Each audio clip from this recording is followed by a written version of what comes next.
I had the first one on my list here, Brennan Davis. So I was actually listening to you guys on the Growing Cubs pod, and I don't think either of you were really worried about Brennan Davis, but kind of a slow start.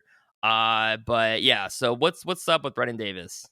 Yeah, yeah. So yeah, we referenced him on the last couple episodes or so. I mean, because everyone wants to know about Brennan Davis, obviously, because he's the Cubs' top prospect in the system. I mean, pretty clearly the Cubs' top prospect, and he's just gotten off to a pretty honestly brutal start at the plate this year in AAA Iowa. He just really like crappy numbers across the board.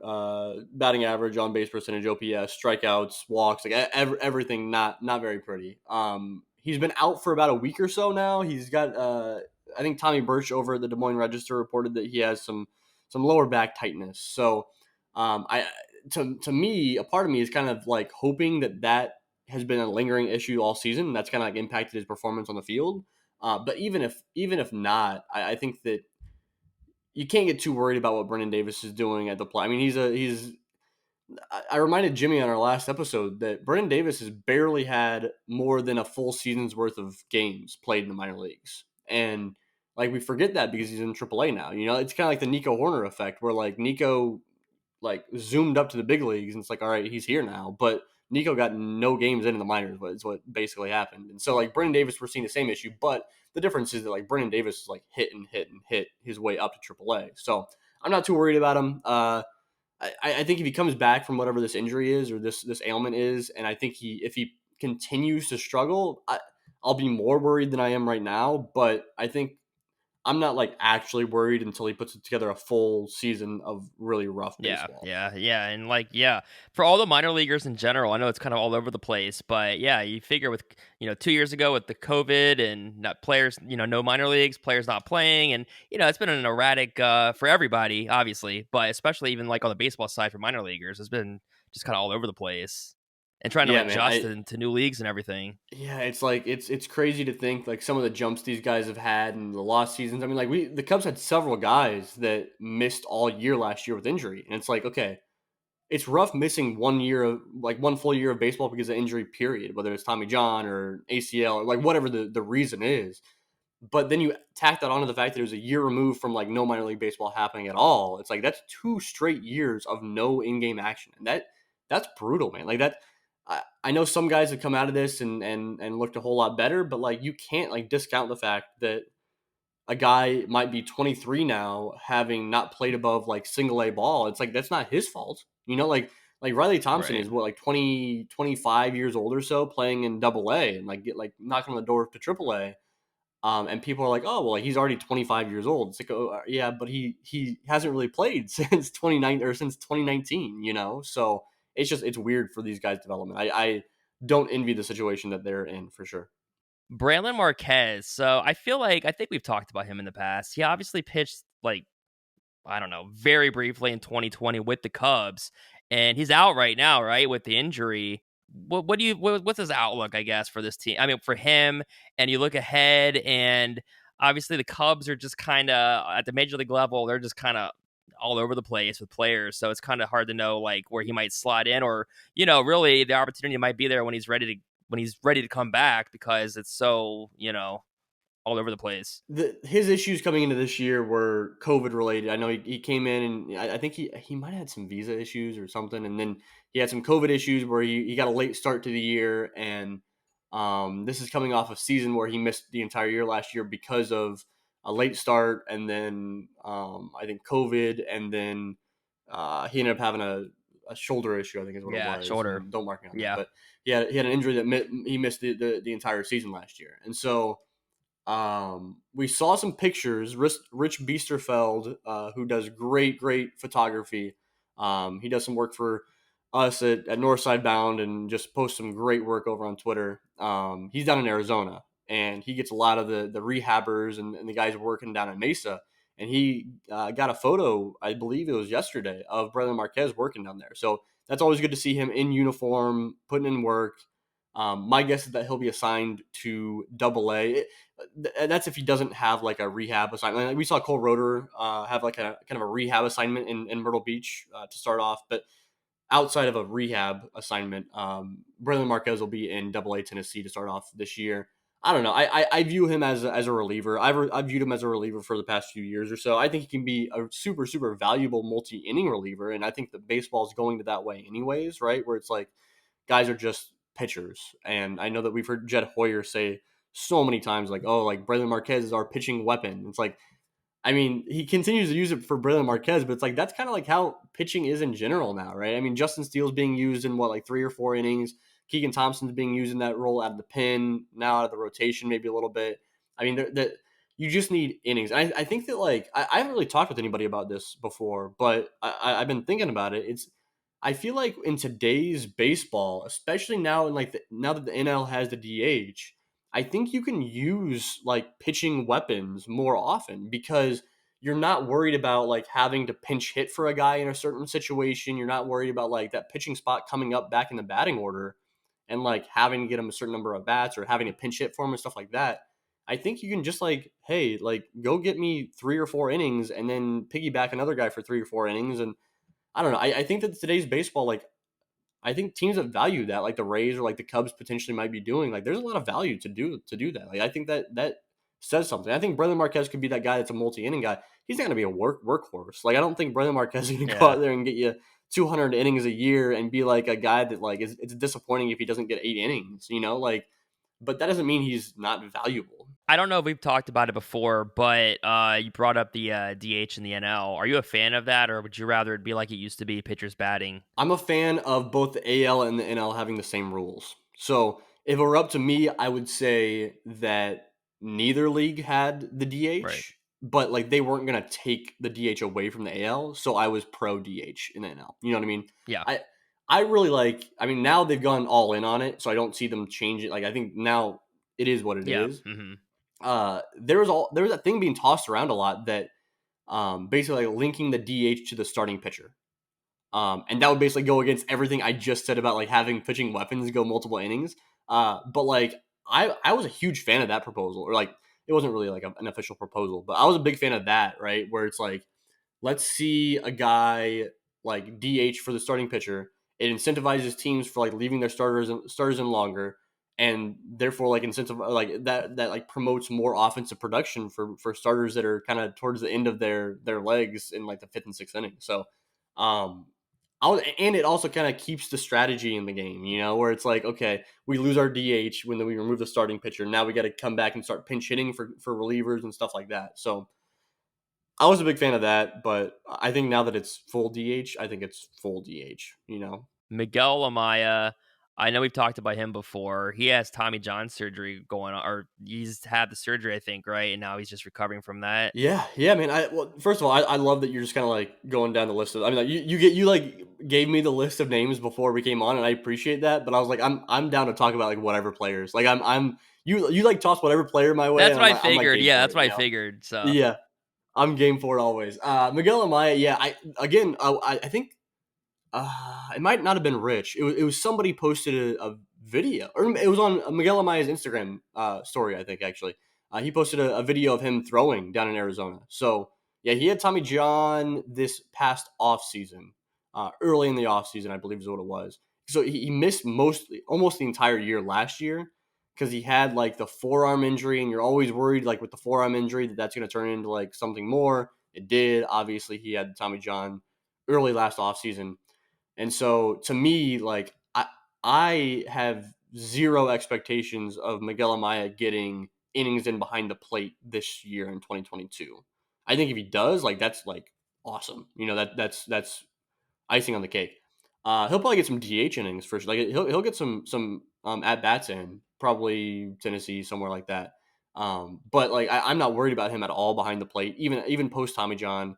So I'm not too worried about him like losing developmental reps behind the plate this year. So I'm excited to see him hit. He's another guy that like almost two full. I think he almost got like 100 plate appearances in Tennessee last year. So I mean that's still nothing really.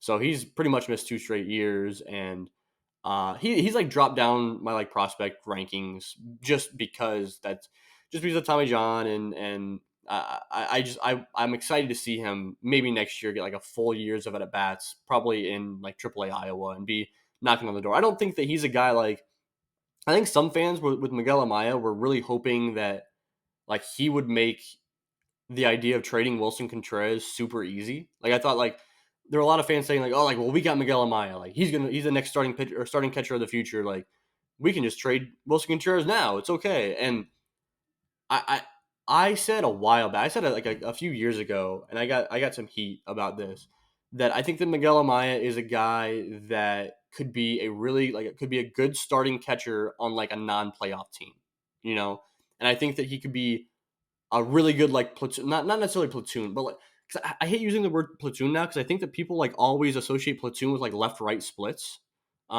versus like what I think David Ross is trying to do a little bit more this year, where it's like, or like what the Giants did last year, where it's like platoon doesn't mean need to be like lefty versus righty, righty versus lefty. It can be like, okay, Patrick Wisdom sucks against high fastballs, let's not play him against guys who are good at high fastballs, you know. So I think Miguel Amaya can play a role on a team, on like a playoff team, just not as like a guy catching 150 games a year. You know, that's not what we should expect from Miguel Amaya. And I'm always like the prospect. I feel like we've talked about Marquez and Amaya, which are coming off two kind of rough situations, because I'm typically like the prospect hype man always. You know, like I'm always saying like super positive things about these guys, and I will still for Marquez and Amaya, but like, they're just coming off tough situations right now. Christian Hernandez. So, what do you like about him? What's his stock, or what's his status in your mind? Man, I can't wait to see him play full season ball at Myrtle Beach. Like with a lot of like these like top international free agent signings that they play in the Dominican and or play wherever, Venezuela, and then they get assigned to the Dominican Summer League team. It's like there's no cameras down in the Dominican Summer League team, so I'm trusting Baseball America, what like JJ Cooper at Baseball America has to say. I'm trusting what like Cubs scouts are feeding people about their players. It's like, yeah, like obviously you take what the Cubs scouts are like feeding people, like you use that to your advantage. You can get something from that, but also like you take it with a grain of salt because it's like their players, you know. And then playing in Arizona, a lot of the same, but at least we have some more connections down there in Arizona that we know, that are getting eyeballs on these players. I'm just excited to see him play in Myrtle Beach. I mean, like I think he's the real deal from everything I've heard. Legit chance to stick at shortstop, and if not, like ship him over to third base because he's going to hit enough to do that. There's a video posted on Twitter a few days ago of him hitting like a 430-foot bomb to left center in a scrimmage the other day. Like he's legit. I think we'll probably see him in Myrtle Beach later this season. I don't think that we're going to see him anytime like in the near distant future. I think like later on this season. So yeah, man, I'm excited about Christian Hernandez because I'm excited to see what he's about for sure. And once he makes that Myrtle Beach team, like that Myrtle Beach team is so much fun. You were talking at the offset of this episode that like the teams like they're winning a lot. Like the Cubs minor league affiliates are winning a lot of games. Myrtle Beach has been the best of the bunch, and holy crap, dude! Like they are so much fun. Like I have not had so much fun watching a Cubs affiliate since I like started doing this, and it's just like every night is something different, dude. Like they threw the no hitter. Myrtle Beach did a couple weeks ago. They had a few games later after that. Excuse me. After that, they had a 24-run game. PCA's out there stealing home. They're run like Buddy Bailey, the manager, had some stealing bases like crazy. They have Pete Crow-Armstrong and Reggie Preciado and Kevin Alcantara and like all these super young like talents. James Triantos. But then in addition to all that, like their pitching staff has been insane, dude. Like their pitching staff with Tyler Schlafer and Walker Powell and Richard Gallardo and Luis Devers, so good, dude. Like they've been lights out. So yeah, the most fun team that I've seen since I started covering minor league baseball. I don't know what got me off on that tangent, but it's just fun to talk about the Birds because the Birds are hot. And I love the Pelicans, the logo. I'm thinking I should just get like one of those. You got the hat Yep, on now, yep. right? So Gotta rock yeah, it. I like it's awesome. Yeah, and so I'm gonna bring up Ed Howard now because it seems like a perfect. We talked about Christian Hernandez and then Ed Howard, and I think I know it's kind of tongue in cheek, but you were like talking. Actually, no, was it Hernandez or someone else? You mentioned like the A Rod Oh Jeter yeah, thing they on the they pod. they made that about. there are a lot of A-Rod. What was it, A-Rod and Manny Machado, A-Rod and Machado Yeah, comps to Christian Hernandez, which I'm like, that's come on, it. man, like that Yeah, is right, not fair. exactly. That is just putting incredible because I understand what they're saying. Like when people make those comps, like they're comparing like his playing style to A-Rod to Manny Machado. They're not saying Christian Hernandez is because people are like, oh, like why is he the fourth ranked international free agent prospect, not the first? If he's like if his comps are A-Rod and Manny Machado, I'm like, it's not like he is not A-Rod and Manny Machado. He plays a similar style as A-Rod, like as A-Rod and Manny Machado. You know, like just because you're comparing a style does not mean they are that person. Ed Howard's one of those names we've heard for the last what year or two. As we're recording this now, yet last night, he got injured. He was running Ah, down. He hit a ground ball to shortstop or third, and he was running down to first base. Collided as he was trying to avoid running into the first baseman, and he went down and didn't look to be in very good shape. He slammed his helmet down. He was down for a while. Was pointing at his hip as he was standing up and walking off. Well, not being helped off the field, not walking off. So that is unfortunate, and I'm really hoping that it's not a lost season for him this year, because he was offensively really not very good last year in Myrtle Beach. But like I think we talked about it, he wasn't very good because he was a teenager playing full season baseball because we got rid of that short season affiliate because apparently we can't have that in minor league baseball. So he was assigned to a full season team, playing his first game action of baseball since he was a junior in high school, and he was playing against these guys that just finished like 3 years of baseball in the SEC, and it's like, what do you?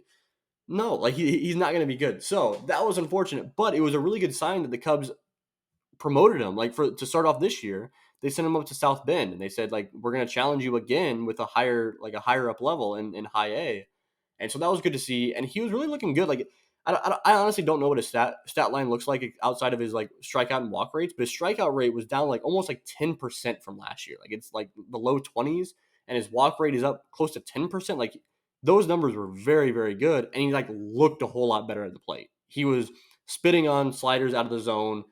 He was making contact with high fat. Like the things he was doing bad last year, he was doing very well this year. And so like I really liked what he was doing, and now it's just like that makes me so much more upset that like just again hoping that it's not an extended period of time that he loses because of this injury, because he needed this year and he was doing so well this year. And it's like, man, that sucks a lot. prior to of course, last night with Tuesday night with the Yeah. injury, would he have been would there have been any kind of potential promotion for him this season or not? Um, I don't know. I think probably not. I think that they probably just would have let him do his thing in South Bend all year. And Yeah. I don't I didn't really expect him to like absolutely take off this year. Like I don't think he was ever gonna have like a month where he batted like 350 with a 450 OBP. Like that I don't think that was gonna happen this year.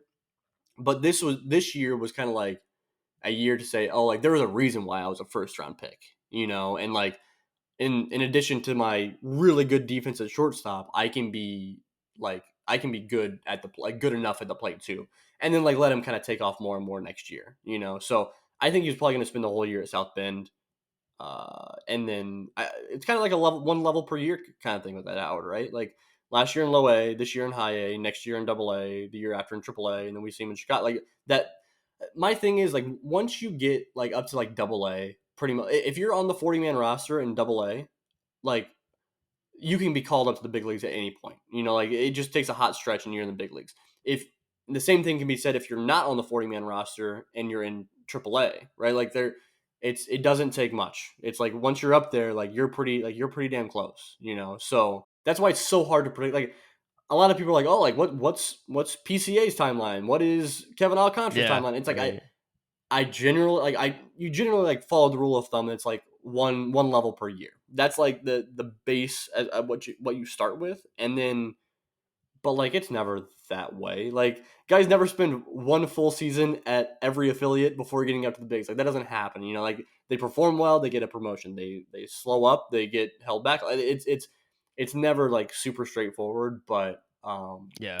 yeah. So, but I think Ed Howard was kind of on the pace to be very much so that like where it's like one level per year, do your thing, and then we'll see how it goes. So talking about the guys that have been promoted, so Nelson Velasquez got the bump up to Iowa. Alexander Canario was the other one that got the promotion. And the reason why I'm bringing him into this conversation too is because Nelson Velasquez and Alexander Canario remind me so much of each other. Like so much of each other. They are both well so like you said, Velasquez is now in AAA and Canario just got bumped up to AA. And the thing with those two is like they're both guys that are center field. Like they're good enough to play center field, but they're probably right fielders long term. Like they have big cannons of an arm, and they can play pretty like decent outfield defense. They both have light tower, like absurd power, like light tower power, crazy power. They both strike out too much. They both walk not enough, and it's like their profiles are identical. It just happens to be that Velasquez is one level above Canario right now. So but like so fun. They continue. Nelson Velasquez now. I mean, he's on one heck of a heater up to like right from last year. He was arguably the best offensive performer in the entire system last year. He went and performed at the Arizona Fall League where he won MVP, and then he came out of the gates not assigned, like he should have been assigned to AAA from the get go, but he was assigned to AA, and he was like, "Hey, I'm way too good for this level," and he just tore it up and got the promotion. So, continuing to like outperform like what his like strikeout and walk numbers indicate that he should, because they both hit the ball so damn hard. Like they just their exit velocity numbers are through the roof. They do a really good job of keeping the ball in the air, not hitting too many ground balls. Like they are very much like that just hit the ball hard and in the air way that baseball goes, like they're doing it spot on. Yeah, and then Max Bain was another one that was called My up guy, recently, right? So what's up with my him? guy, man. I recently wrote something up over at Northside Bound. Wrote it the day he got called up, so on Tuesday. Go check that out. And I mean, like I think we get lost in the fact that Max Bain's story is so good. Like I don't know if I've talked about it here or you've heard about it, Will, but like he was a non-drafted free agent. He was undrafted out of a D2 school up in Michigan. Has said like we've had him on our podcast three different. We've had no players on more than once except for Max Bain, who we've had on three times, and just one heck of a nice guy. He's told us numerous times. He's told the story where it's like he was not in the physical shape to play professional baseball. He went and after he was undrafted, he went and played indie ball, and he lost. I think he said like 50 or 60 pounds. I think he's lost even more since then. Just completely changed the way he played baseball, right? Lost the weight. He started like developing like the drive line technology and drive line initiatives. Like he took that all in. He ended up getting signed, and last year he did not put up very good offensive numbers, or sorry, not offensive, but pitching numbers. He didn't put up very good numbers. Had an ERA above 5, like a WHIP of like 1.45, something like that. Just was not very good. But what he did do was it was his first taste of full season ball, like first taste of affiliated baseball, and he stayed healthy the entire year long. He logged a lot of innings. He made every start he was supposed to make, except for he spent like a short trip on the developmental list, which is something that teams utilize now. Super successful trip, like a couple weeks long. Came back after that trip to the developmental list. Came back and won Cubs minor league pitcher of the month in the month of August, I believe, August. And so he like ended the year strong. A lot of like good takeaways from that season, and he came back this year and like tore it up, dude. Like sub 3 ERA, like I think it's a one even WHIP. The opponents were hitting like 127 off of him in high A, so he got called up to double A. Like we associate Max Bain with being like this guy that hosts a podcast and this guy that's super accessible on social media and this guy that like fans just love and adore and like it's everybody's favorite player.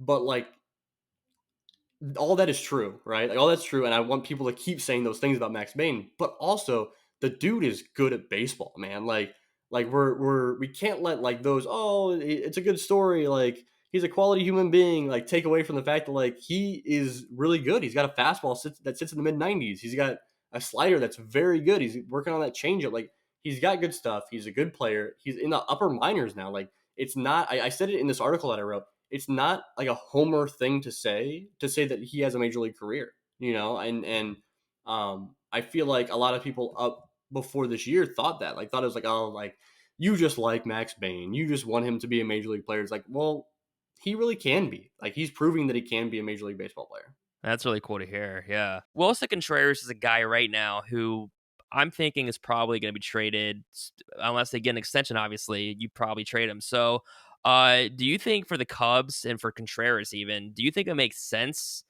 I mean, you can make the case that it makes sense to lock him up if you can and if he wants to stay. But would you rather move him and get whatever you can now, or are you thinking, yeah, let's lock him up if he wants to be a piece? I see two sides of the Yeah. Contreras extension talks. One side of it, and one side of like not just it, like one side of like my thinking is that he is a catcher. And what that means on this side of things is that once catchers reach their 30s, they don't perform as well. Like that's not a knock on Wilson. That's just like that. That's how it is.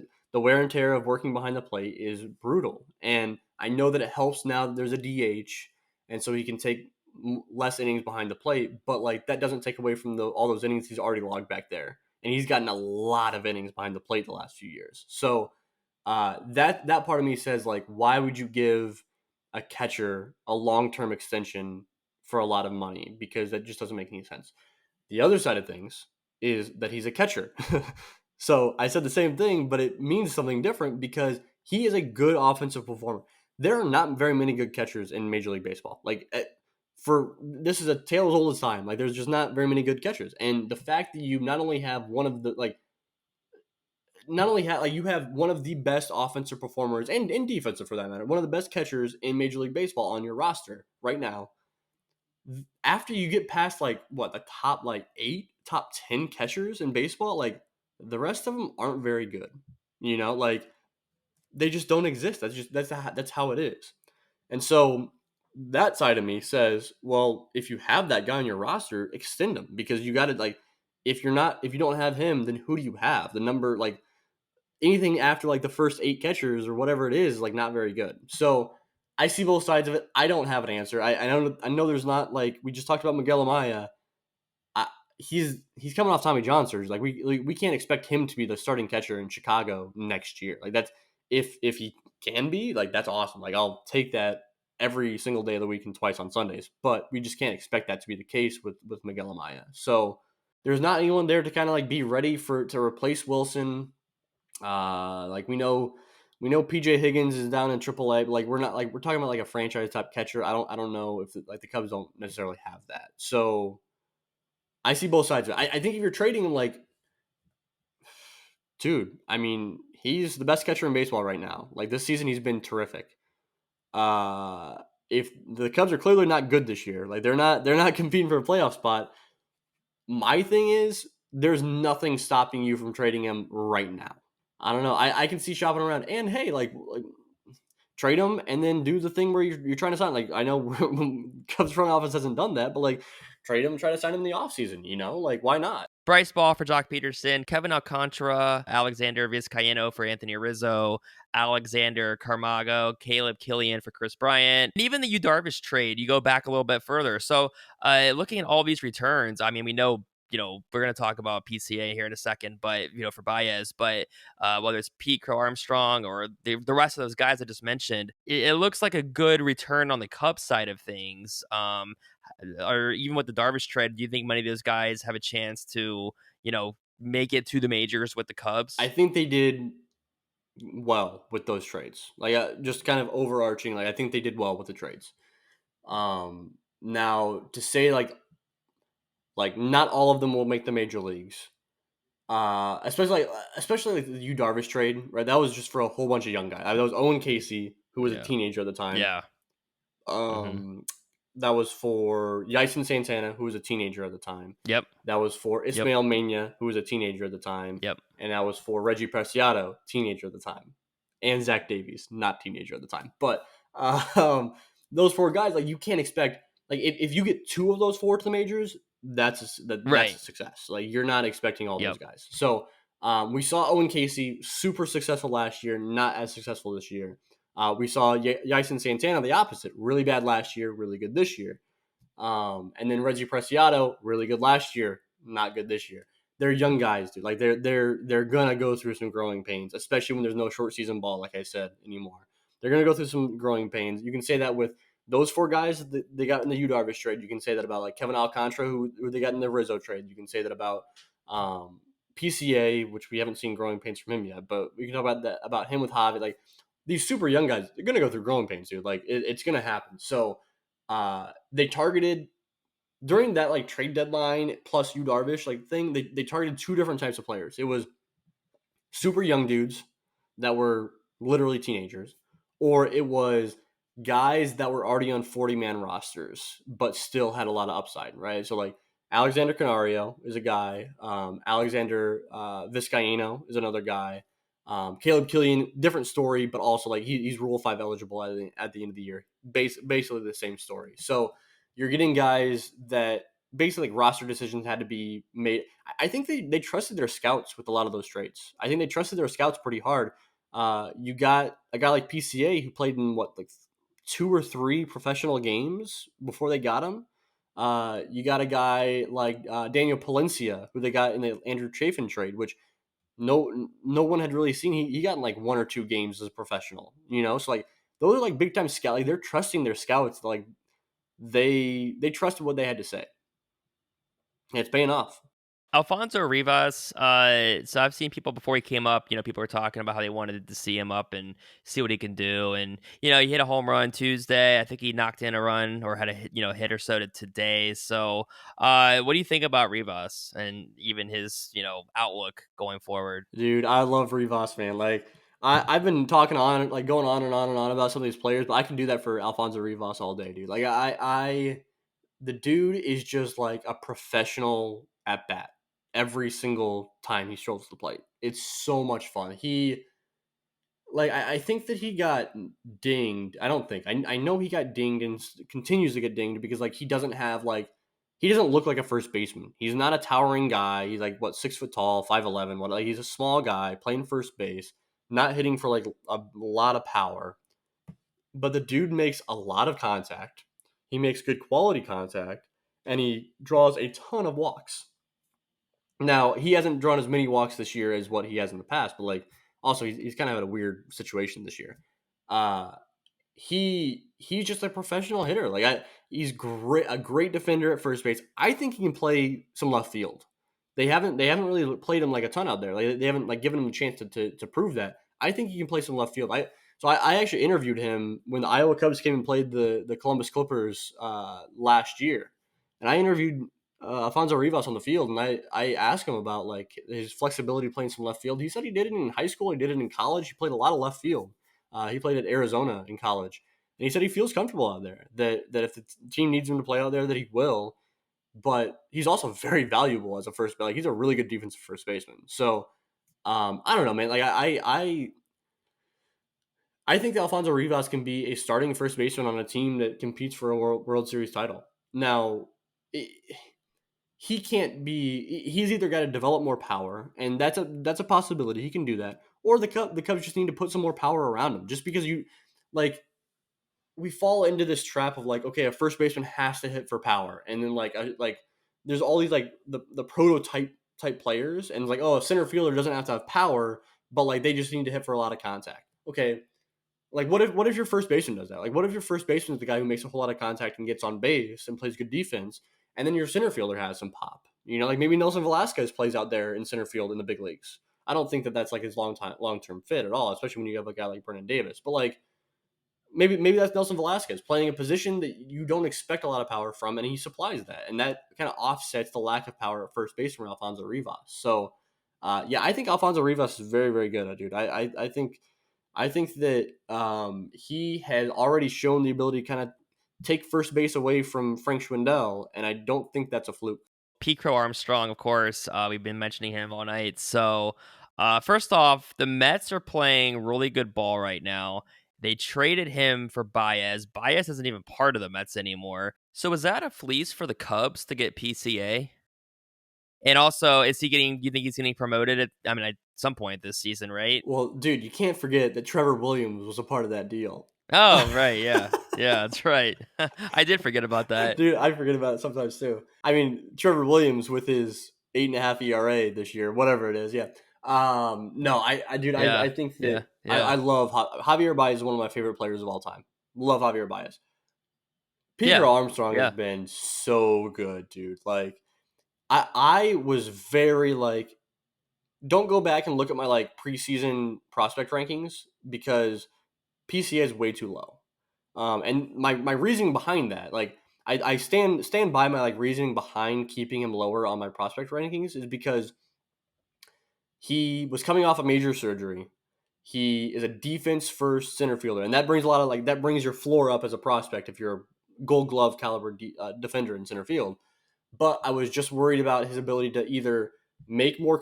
Actually, I think I wrote over my top prospect list over at Cubs Insider. I wrote the like what will make Pete Crow-Armstrong rise up prospect list is one of a couple things. If he can hit for power, if he can consistently like walk and get on base. And I said if he can do one of those, then he's a legit prospect. If he can do two of those, he's like a superstar. And he's doing both of those. So he's way up my prospect list, dude. Like if he continues doing this, like well, first of all, he can't continue doing this. He's batting like 400 with like a he's getting on base more than like 50% of his at bats. So like that's not he's gonna cool down at some point because he has to. But if he can like continue to kill it, I guess is what I'm saying. Like he's a top 50 prospect in all of baseball, like easy because he does it all, dude. He does it all. So yeah, he'll get a promotion up to South Bend soon. I know that like there was I think that internally the Cubs are willing to challenge Pete Crow-Armstrong is what I believe, and so I think that we'll see a promotion for him up to South Bend pretty soon. I don't think it's going to take too awful long, especially because we know he's been tearing it up. We saw Cole Roeder. I mentioned Cole Roeder earlier. He had that rehab assignment to Myrtle Beach and just got assigned to South Bend. I think if it weren't for like that weird situation with Cole, I think that PCA would have gotten that promotion. So yeah, soon enough, dude. We'll see him soon enough in high A. And I think if I were to redo my prospect list right now, he would be the second best hitting prospect in the Cubs system behind Brennan Davis. Wow. Did you ever watch Everybody Loves Raymond? Yeah, yeah, yeah. Yeah, so his mom was on an episode of that, and Yeah, I I think I randomly knew that. yeah, I randomly it's funny because I randomly thought about her role in in one of these episodes when she was, like, Deborah's sister playing the nun. I randomly thought of her, I was like, "Oh, I wonder what she's doing now," and I was on Wikipedia and I saw where her son was, and I'm like, "Wait a minute, am I looking at" Yeah, like, I dude. was like, "Okay, that's Is that interesting." wild? Yeah, it's That's crazy I to me. never would have I known think that. I read somewhere that PCA grew up a Cubs fan too. Like he grew up in like Southern California, like LA or like wherever. But he grew up a Cubs fan for some reason. I don't know what the deal was on that, but like I don't know. He's just like I think he's easy to root for. Like well, first of all, I'll go off about PCA a little bit more too, like some more than just like what his talents are on the field. I have heard nothing but great things about PCA as like a human being. Like I've heard like he's awesome. uh when you watch him, so like I always preface this because like it's gonna sound a little negative like the way I say this about like how he plays the game on the field, but I gotta preface it by like saying I've heard nothing but awesome things about Pete Crow-Armstrong, the human being. When you watch him play baseball, like he's that guy that no like all the other teams hate. Like the opponents hate him. If you're a teammate of his, you love this dude. Like I was probably this dude like back in like high school baseball that didn't care at all. Like didn't matter at all. But like he just like he's kind of like cocky, like walks out there with a lot of swagger. Like he's always chirping a little bit. Like he's letting people know that like he backs it up because he's damn good. But like he's that guy that like people that other teams hate and other fans probably can't stand. But if he's your guy, like you love it. And every team has to have that, you know, like not everybody can be Chris Bryant. That's like a super nice guy. Like you need that guy. You need the Chris Bryants that are super nice guys and like everybody's best friend. Like you need those guys on your team, but you also need guys like Pete Crow-Armstrong that are like no, they're better than everybody else on the field. You know? Matt Swarmer, so he just had like a crazy start. 10 strikeouts for Iowa, tied a career high, longest start of the year for the Iowa Cubs, 5 and 2/3. So The pitch lab in general, we talked about that. I talked with Patrick Mooney about that earlier this year. Are we starting to see results, or is it too early? And it is early, but have you noticed anything yet? Maybe. Yeah, well, first on Matt Swarmer, it's so I mean, it's so funny transitioning from PCA to Matt Yeah, Swarmer. That was perfect. I loved it. it I was love every second of that. super random, but Yeah, yeah, no, I said like actually I love that because like you're talking about PCA that's like a teenager that's like a top prospect in baseball to Matt Swarmer who is 7 years old maybe yeah, 27 yeah. career minor leaguer in AAA doing very very well like one of the best starting pitcher performances so far this season but was a guy that like I think a lot of people just kind of left Matt Swarmer as like, all right, like he's done for. You know, I think he kind of like plateaued a little bit, and then he just took it up a level, right? That his slider and fastball have been very good in AAA this year, and I still don't think Matt Swarmer. I mean, just based off his age and profile and everything, like he's not going to be a fixture in the Chicago starting rotation for years and years and years. And if he is, like that's awesome. I would love that to be the case. I just don't think it will. But like he's an example of a guy that like I just think the pitch lab is working, and I don't know how much he utilized the pitch lab and how much they had him tweaking stuff, but the slider is really good, and that's the type of stuff that the Cubs are working with in that pitch lab. Is they're saying, hey, just like throw a whole bunch of pitches, like throw all these different types of pitches, see what works, what plays, like what maybe it's a pitch that you don't use very often now, but it shows well as far as the spin rates and the spin efficiency and all that type of stuff, the super nerdy stuff that I like to dabble in, but I don't actually know what I'm talking about. That type of stuff. Like maybe one of those pitches that you don't throw ever. Maybe that's something you should start throwing because the numbers all come back really positive on those. So um, yeah, dude. Like I just think that my thing with the pitch lab, I think that it's gotten a bad rep as far as like Cubs fans go because like a few years ago it was like pitch lab, pitch lab, pitch lab. We were just talking about it nonstop, right? And we weren't yet seeing results. But also remember, like the Cubs have been like wildly successful at their bullpen pieces over the past few years. Like one of the most successful teams in all of Major League Baseball, and that's pitch lab stuff too, dude. Like getting Rowan Wick in the pitch lab and making him like a fixture in the back end of your bullpen. That's pitch lab. Getting all these like reclamation projects, like getting the like older like veteran bullpen arms and pulling him over your team and making him a really good pitcher. That's pitch lab. Like the Jason Adam is now like what the best reliever on the Tampa Bay Rays. Well, he wasn't that way before the Cubs acquired him. Like the Cubs got him, made him very good in the pitch lab, and like look at him now. Like they're very successful, and those are like the quick turnaround guys. They're veteran guys, they're bullpen guys, they're easy wins. They're doing that same stuff with their starting pitcher prospects and relievers too, but like their prospects. And so we're not seeing that yet, but like what we're seeing in the Chicago Cubs bullpen the past few years is what we're hoping to see from the prospects in the next few years. So there's a lot of really good relievers, right? Ethan Roberts has not performed as well as we'd like to see him in Chicago so far, but he tore up the minor league system. Like he deserved every ounce of praise that he got when he got that call up to Chicago. Scott Efros, classic pitch lab guy. Like that's a different story because that's like a full remake. But like Scott Efros, pitch lab story. You've got like Ben Leeper and Manny Rodriguez and Kane Eckert and all these different guys that are all bullpen guys, upper levels of the minors. Several guys that I haven't even tossed out there yet. Pitch lab. That's they've worked with their repertoires. They worked and figured out what their pluses are and like accentuated those as opposed to like we said like, oh, your slider's really good, throw more sliders. Brandon Hughes is a great example of that, right? Brandon Hughes has a fastball that's like low to mid 90s. He's got this sweeper slider, dude, that is so good. And they're like, just throw a lot more of the sweeper sliders. The numbers on that come back really good. He did, and like he hasn't allowed a single run all year long. So and then you're seeing that with the starting pitchers, like I said. The starting pitchers will come. They will come to Chicago and hopefully see the same success that we've seen from the bullpen arms.